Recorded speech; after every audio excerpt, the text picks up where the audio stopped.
8월 6일 맥체인 성경 읽기입니다. 사사기 20장, 시편 5편, 6편, 예레미야 34장, 사도행전 24장입니다. 오늘 저녁에는 시편 5편, 6편 함께 보고 우리 기도하겠습니다. 시편에서 이제 의인과 악인을 우리가 구분을 잘 해야 된다 그랬잖아요. 구분을 잘 해야 되는데, 이 의인은 하나님께로부터 의롭다고 인정함을 받는 사람이에요. 그렇죠? 하나님의 자녀들입니다. 그러나 악인은 하나님께로부터 악하다고 책망받는 사람들이고 결국은 완전히 멸망할 사람들이에요. 그래서 이 의인과 악인을 우리가 보고 구별을 할 수가 있겠는가 하는 것이죠. 나는 의인처럼 살고 있는지 악인처럼 살고 있는지 어떤 것을 보고 구분을 할 수가 있을까요? 의인은 한마디로 다윗과 같은 사람이에요. 하나님께서 정말 모델로 세워주신 사람인데 다윗과 같은 사람이 의인이에요. 하나님께로부터 의롭다고 인정을 받는 사람은 다윗처럼 살아가요. 다윗과 같은 마음으로 살아가고 다윗처럼 하나님을 그렇게 대하는 사람, 그 의인이에요. 아주 구체적인 모델을 그렇게 보여주신 것이죠. 그래서 다윗의 모습을 잘 보시면 됩니다. 의인은 다윗과 같은 사람입니다. 아주 쉽잖아요. 그죠? 사무엘 상하에 나오는 그 다윗의 모습도 우리가 볼 수가 있고, 이 시편을 통해서 표현되고 있는 다윗의 그 삶이라든가 마음이라든가 그런 것들이 나타나잖아요. 그게 의인이에요. 그래서 이 시편 5편, 6편 전부 다 다윗의 시편이잖아요. 다윗이 지금 말하는 것을 들어보면 의인이 어떤 사람인지 알 수가 있죠. 다윗이 어떤 마음으로 어떻게 한다고 하는지를 보면 의인의 모습을 우리가 알 수 있는 거죠. 하나님의 자녀들은 그렇게 살아가요. 그렇게 살아간다면 그건 하나님의 자녀고 의인인 것이죠. 그리고 이제 시편 5편, 6편에 보면 이 의인 다윗의 눈에 비치는 악인들의 모습이 나와요. 이 악인들을 얘기를 해요. 묘사하는 모습이 있는데 그 모습은 딱 악인들의 모습인 거죠. 그 의인과 악인이 이 분명히 5편, 5편에, 6편에 아주 구체적으로, 특별히 5편에 아주 구체적으로 드러나요. 우리가 정말 다윗과 같은 의인의 모습으로 살아갈 수 있도록, 그리고 다윗의 눈에 비친 악인들처럼 살지 않도록 우리 자신의 모습을 비춰보는 거울과 같은 말씀이 되시길 바랍니다. 먼저 이제 시편 5편에 다윗의 눈에 비친 악인들의 모습을 먼저 한번 좀 보시죠. 자, 시편 5편 5절, 6절에 악인들의 모습이 드러나요. 다윗의 눈에 비친 사람들이죠. 오만한 자들이 주의 목전에 서지 못할 것이라고 다윗이 이렇게 말합니다. 오만한 자들이 악인들이 모습이죠. 오만한 사람들, 자기가 옳다고 생각을 하죠. 그래서 더 나아가서 교만하기도 하고 하나님을 섬기지 않고 찾지도 않습니다. 하나님께 귀를 기울이지 않고 자기가 항상 옳다는 이제 확신에 가득 차 있죠. 남을 우습게 보죠. 경멸하죠. 하나님을 섬기지 않는 사람들은 대체로 이제 좀 이런 경향을 가지고 있죠. 자기가 옳다는 확신에 가득 차서 이 남을 좀 이렇게 내려다보는 거죠. 이 겸손하고는 좀 거리가 있죠. 그 악인들, 하나님을 섬기지 않는 이 악인들의 특징은 오만하다 하는 거죠. 자기가 옳다는 확신에 가득 차 있는 거예요. 그리고 이제 이 악인들은 행악자입니다. 악을 행하는 사람들이죠. 하나님께서 그런 악을 행하는, 하나님 보시기에 하나님 말씀을 듣질 않으니까 자기 생각대로 가는 거 아니에요? 하나님 말씀에 비춰서 이 악을 행하는 행악자들이죠. 그리고 이제 악인들은 6절에 거짓말하는 자들입니다. 성경에서 거짓말을 한다고 할 때 우리가 보통 이제 어떤 사실과 다른 이제 거짓말을 한다, 속인다 이런 얘기를 하는데 그런 데서 머물지 않고 거짓말이라고 하는 것은 진리와 다른 얘기를 하는 사람들이에요. 진리이신 하나님의 말씀과 하나님 말씀과 다른 얘기들을 하는 사람들이 거짓 사상을 얘기하는 사람들이죠. 뭔가 그럴듯해 보이지만 하나님 말씀과 다른 사상들을 얘기하는 뭐 진화론도 있고 공산주의도 있고 뭐 세속적인 그런 사상들이 많죠. 하나님의 말씀과 다른 얘기를 하는 사람, 하나님은 없다 뭐 이런 얘기들, 그런 사상들이 좀 무신론. 하나님은 온 세상에 충만하세요. 그 하나님을 없다고 하면 그게 말이 됩니까? 그런 것들이 다 거짓 사상이죠. 인간의 힘으로 정말 유토피아를, 낙원을 건설할 수 있다고, 그런 인본주의적인 사상들도 다 거짓 사상들이에요. 어떤 종교든지 다 충실하면 다 거기 구원에 이를 수 있다고 하는 이 종교다원론적인 얘기를 하는 사람들. 인간이 선행을 행하여 수도를 잘하면 인간 스스로 신적인 존재가 될 수 있다고 얘기하는 그런 사상들. 이 전부 이제 사실 거짓말하는 자들인 것이죠. 하나님의 하나님께서 하신 말씀과 다른 얘기를 하는 모든 것들이 거짓말하는 자들이라고 그렇게 말할 수 있습니다. 거짓말하는 자들입니다. 악인들은. 그런 자들 하나님께서 멸망시키실 것입니다. 그리고 또 피 흘리기를 즐기는 자라고 표현하고 있죠. 피 흘린다라고 하는 것은 다른 사람을 해롭게 하는 사람들이에요. 다른 사람들 해롭게 하는 그런 사람들, 피 흘리기를 즐기는 거죠. 주님 말씀하시잖아요. 이웃을 사랑하라고. 참된 하나님의 백성은 이웃을 사랑해요. 사랑하고 섬기죠. 넓은 마음으로 용납하고 포용합니다. 그게 이제 의인들의 살아가는 모습이죠. 다른 사람, 자기의 유익을 위해서 혹은 미움 때문에 다른 사람을 해롭게 하는 사람들. 이건 악인들의 모습이죠. 그리고 속이는 자, 진짜 남을 속이는 것이죠. 자기 어떤 이익이나 자기 입장 때문에 남을 속이는 것이죠. 이런 것들이 이제 악인들의 모습이에요. 하나님을 사랑하고 이웃을 사랑하는 사람들은 이렇게 할 수 없죠. 하나님 앞에 있는 사람들이 오만할 수 없죠. 겸손합니다.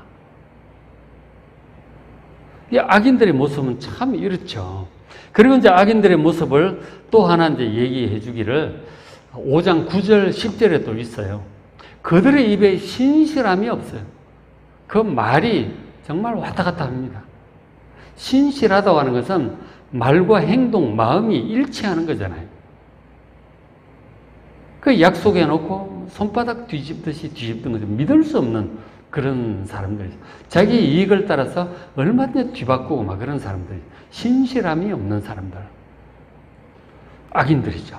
그들의 심중이 심히 악하며 그들의 목구멍은 열린 무덤과 같다. 특별히 9절 10절에는 이 악인들의 말에 대해서 얘기를 해요. 신실함이 없다는 것. 그리고 목구멍이 열린 무덤과 같아요. 무덤이 이렇게 열리면 거기서 어떤 냄새가 나와요? 시체 썩는 냄새가 나죠. 사망의 냄새가 납니다. 말이, 이 사망에 속한 말들이 나와요. 말이 죽음과 음란한 것과 부패한 것과 더러운 것과 그런 것들이 막 나오는 거죠. 말에서 욕과 저주와 비난과 이런 것들 있잖아요. 이 사망의 냄새가 입에서 올라오는 거죠. 말에서, 말을 통해 나오는 것이죠. 또 그들의 혀로 아첨합니다. 자기 이익을 위해서 힘 있는 자들에게 아첨을 하죠. 이런 것들이 이제 악인들이 육신적인 어떤 이기적인 얄팍한 그런 생각에서 이런 말들이 나오잖아요. 신실함이 없고 열린 무덤과 같고 아첨하는 그런 말들. 이것이 이제 악인들의 말의 특징이에요. 그죠? 그래서 다윗이 그렇게 하잖아요. 10절에 하나님이 그들을 정죄하사 자기 꾀에 빠지게 하소서 그렇게 기도를 해요. 결국은 그들의 말, 자기들의 꾀에 빠질 거예요. 얄팍한 그런 이기적인 생각으로 말을 바꿔가면서 막 그렇게 하는 사람들. 결국은 자기 꾀에 넘어질 것이다. 악인들의 모습이에요. 선명하잖아요. 그렇죠? 과연 이런 모습이 우리 속에 혹시 남아있지 않는가? 옛 습관처럼 영향을 받아서 혹시 우리 속에 내 입에 내 삶에 이런 모습이 남아있지 않는가 돌아보시고 참 이것이 결국은 우리의 화를 불러올 것입니다. 하나님의 책망을 받게 될 거라고. 남아있지 않도록 살펴서 깨닫게 되면 또 회개하시고 버리는 여러분 되시길 바랍니다. 다윗은 이런 것을 철저히 경멸하고 버렸어요. 그래서 이런 게 선명하게 보이는 거죠. 그렇죠? 거울처럼 자기 자신을 돌아보는 기회가 되시길 바랍니다. 자, 그러면 반대로 의인들의 모습은 어떨까요? 바로 다윗의 마음이죠.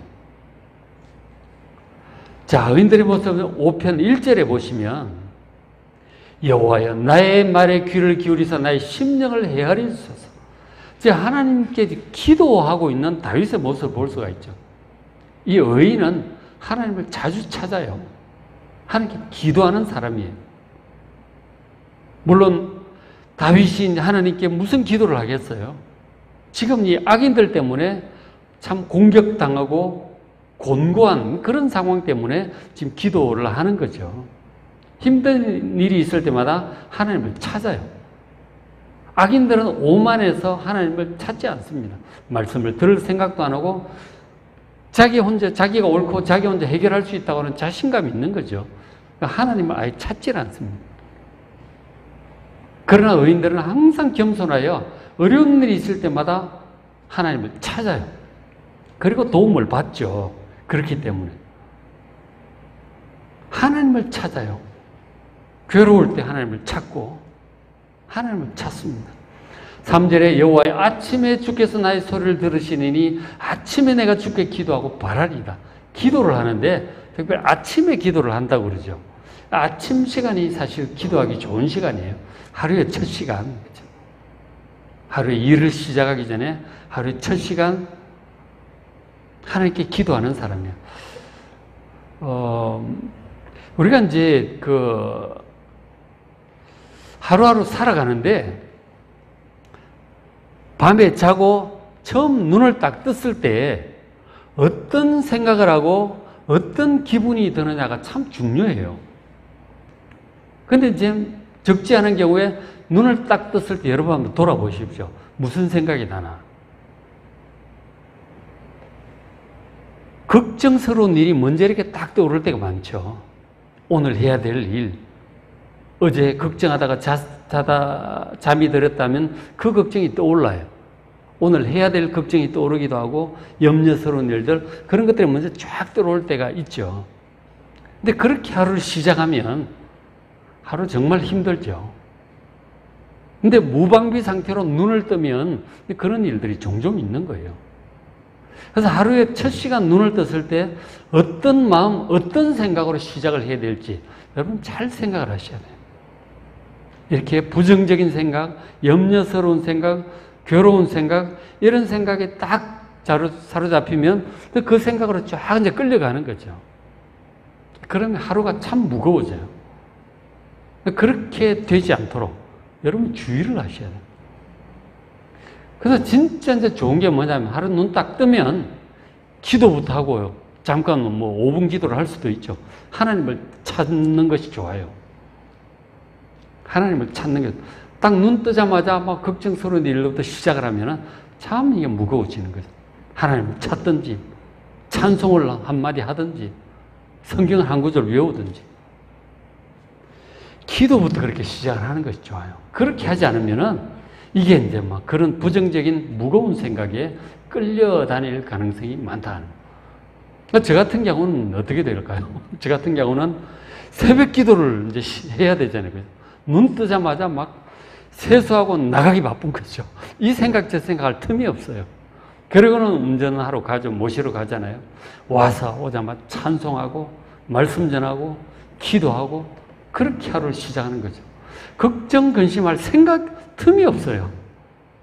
그게 보니까 참 큰 은혜더라니까요. 그죠? 그 새벽 기도 나오시는 분들은 새벽 기도 나오려면은 바쁘죠. 똑같죠. 일어나자마자 막 세수하고 바삐 준비해서 교회 가야 돼요. 그게 은혜라니까요. 뭐 부정적인 생각, 걱정, 근심, 무거운 생각 할 틈이 없어요. 그게 은혜라니까. 그죠? 그리고 이제 그 새벽 기도 나올 수 없다 하더라도 딱 눈 뜨자마자 이제 기도하려고 작정하고 계시면, 뭐 일정 시작하기 전에 한 그럴 상황이 못 되면은 일정 시작하기 전에 30분 정도 난 기도부터 하겠다. 이렇게 시작하면 눈 뜨자마자 세수하고 성경 펼치기 바쁜 거예요. 그죠? 찬송하고. 그러니까 딱 눈 뜨자마자 기도하고 성경 한 장 읽고 찬송 한 장 하고 기도하고 최고라니까. 그죠? 걱정, 근심할 틈이 없어요. 그렇게 나가면 믿음으로 시작되잖아요. 얼마나 좋은지 몰라. 그죠? 다윗이 그걸 아는 거죠. 3절에 여호와여, 아침에 주께서 나의 소리를 들으시니 아침에 내가 주께 기도하고 바라리이다.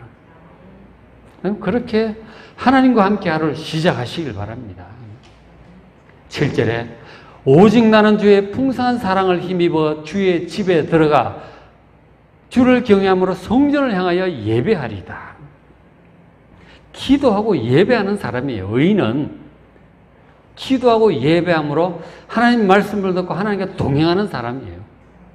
뭐 착하게 살고 뭐 일을 열심히 하고 이런 거 이전에 하나님과 관계에서 나타나는 거예요. 의인은. 그러면 하나님 말씀대로 정말 선량하게 의롭게 다 살게 돼 있어요. 그렇죠? 선량하게 의롭게 살게 돼 있다니까. 하나님과 관계가 예배하고 기도로 동행하는 사람. 이게 의인의 가장 중요한 특징이에요. 그렇죠? 아주 선명하잖아요. 그리고 여기 이제 주의 집에 들어가 예배를 하기도 하고, 그런 사정이 안 되면은 온라인으로 할 수도 있죠. 우리는 항상 온라인으로 동시에 하잖아요. 그렇게 하셔도 좋고, 뭐 타이밍 놓쳤으면 집에서 혼자 하셔도 되고, 어쨌든 하나님과 함께 하루를 시작하는 여러분 되시길 바랍니다. 그게 의인이에요. 그죠? 그리고 또 이제 5장 11절, 그 의인들의 마음에 그 다윗의 특징이 나오죠. 그러나 주께 피하는 모든 사람, 일이 있을 때마다, 걱정스러운 일이 생길 때마다 혼자 걱정하고 어떡하나 그러는 것이 아니고 기도해요. 주께 피하는 사람, 하나님께 가서 얘기를 하는 거죠.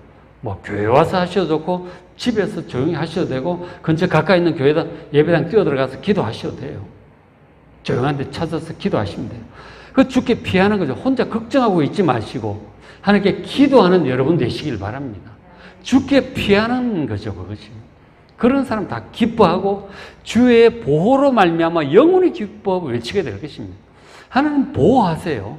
기도하면 보호하신다는 거죠. 돕는 사람 보내주시든지 일이 막 해결이 되든지 지혜가 떠오르든지 마음이 왠지 평안해지든지 그렇게 되는 거예요. 주님의 보호하심이 있다는 거예요. 그리고 주의 이름을 사랑하는 자들은 주를 즐거워하리다. 하나님을 사랑하는 거죠. 예수님을 사랑하는 것이죠. 그런 하나님으로 인해서 기쁨을 되찾게 돼요. 걱정 근심하다가 평안과 기쁨을 되찾게 될 줄로 믿습니다. 하나님께 대한 믿음이 회복되면서 다 해결이 되는 거예요. 평안과 기쁨이 찾아온다니까요. 그런 의인에게 12절 여호와의 주는 의인에게 하나님을 의지하고 예배하고 기도하는 의인에게 복을 주십니다. 그리고 방패람 같이 은혜로 그를 호위하시는 거죠. 다 이렇게 지켜주시는 거예요. 마음의 평강과 기쁨을 회복하게 되는 거죠. 세상 큰 이런저런 일들은 늘 일어나기 마련이에요. 근데 그 가운데 마음의 평강과 기쁨 가운데 가는 사람이 있고 항상 염려, 근심, 발을 동동 구르면서 애쓰는 사람이 있는 것이죠.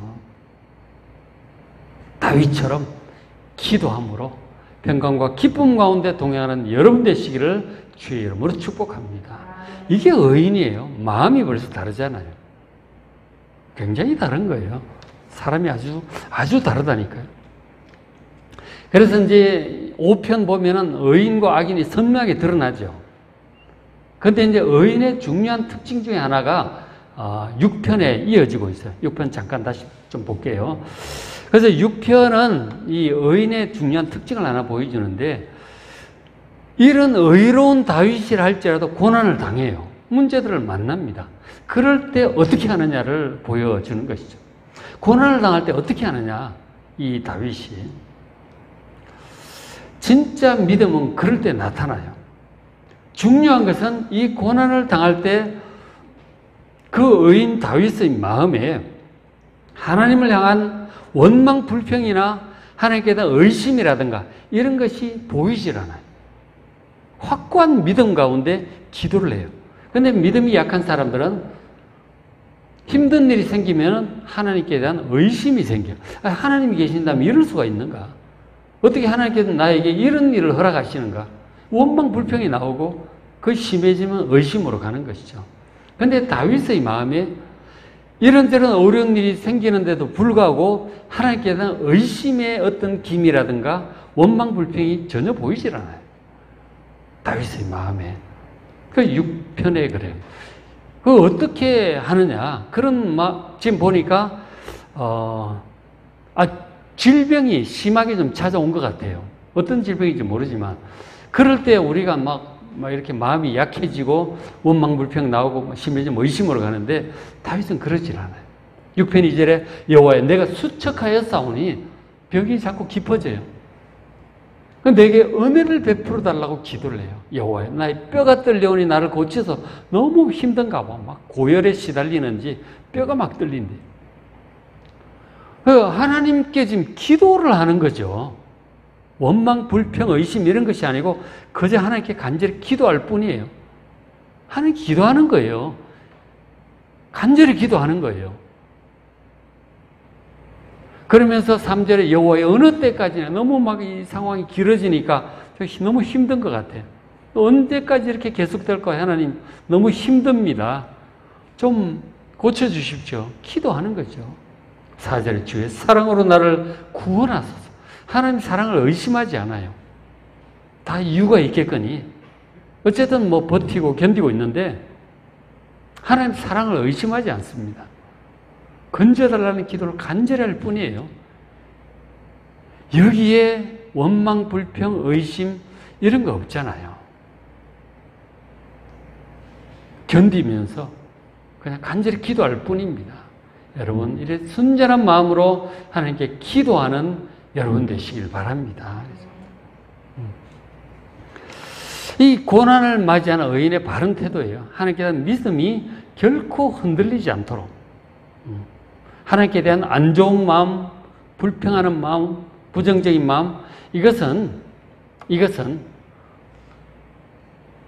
전혀 옳지 않습니다. 하나님을 향해서는 하나님의 사랑을 여러분 의심하지 마시길 바랍니다. 하나님의 사랑과 섭리와 모든 일들을 진행해 가시는 그 하나님을 여러분 일체 의심하지 마시길 바랍니다. 하나님 사랑을 믿으시고 전지전능하심 믿으시고 인도에 가시는 그 인도하심을 믿으시길 바랍니다. 힘든 일이 생겼을 때 이유가 있겠죠. 그 예레미야 33장 우리 말씀 볼 때도 그런 말씀이 있잖아요. 예레미야가 자긴 지금 나라는 예루살렘 성이 지금 바빌론에 포위되어 있잖아요. 자기는 개인적으로 지금 시대 감옥에 갇혀 있어요. 얼마나 힘들어요. 모든 게 힘들어요. 그럴 때 하나님께 기도하는 것이죠. 다윗도 그런 일들을 많이 겪었어요. 그래서 순전한 마음으로 하나님을 간절히 의지하며 기도할 뿐이에요. 사랑 믿으시고 섭리를 믿으시고 기도하는 여러분 되시길 바랍니다. 부정적인 마음이 들어오려고 한다. 예수 이름으로 쫓아내야 돼요. 그러니까 전부 사단이 던져주는 생각에 순전한 마음으로 기도하시길 바랍니다. 그렇게 기도를 간절히 했더니 어떻게 됐을까요? 하나님 응답하셨어요. 8절에 그래서 악을 행하는 너희는 다 나를 떠나라. 여호와께서 내 울음소리를 들으셨도다. 간절히 기도하고 울며 기도하는 울음소리를 들으셨어요. 9절에 여호와께서 내 간구를 들으셨으며 여호와께서 내 기도를 받으시리로다. 기도 응답에 대한 확신이 있잖아요. 그죠? 분명히 하나님 들으시고 구원하실 것이다. 그래서 어떻게 되었을까요? 구원받았죠. 그 질병으로부터 분명히 고침을 받은 거예요. 그러니까 다윗이 또 왕으로서 사명을 끝까지 잘 감당을 했죠. 나중에 아들 솔로몬을 왕으로 세우고 편안히 눈을 감죠. 어쨌든 이 시편 6편의 이 중한 질병으로부터는 응답받은 거예요. 회복된 것입니다. 다윗의 순전한 믿음 우리 본받읍시다. 정말 참 믿음 좋잖아요. 하나님을 향해서 어떤 안 좋은 생각, 여러분 일체 허용하지 마십시오. 전부 사단이 던져주는 거예요. 하나님을 향해서는 절대적인 믿음, 그 사랑에 대한 믿음, 지혜와 인도하심에 대한 확고한 믿음으로 그저 간절히 기도할 뿐이에요. 기도하시면 하나님께서 분명히 가장 좋은 때 가장 좋은 것으로 응답하실 것입니다. 그리고 그런 어떤 질병이나 어려운 일을 왜 허락하셨는지는 나중에 지나보면 알게 되겠죠. 그렇게 정말 순전하게 하나님을 의지하는 여러분 되시기를 주의 이름으로 축복합니다. 자, 오늘 맥신성기 읽기 사사기 20장, 시편 5편, 6편, 예레미야 34장, 사도행전 24장 말씀 잘 읽으시고 은혜 많이 받으시기 바랍니다.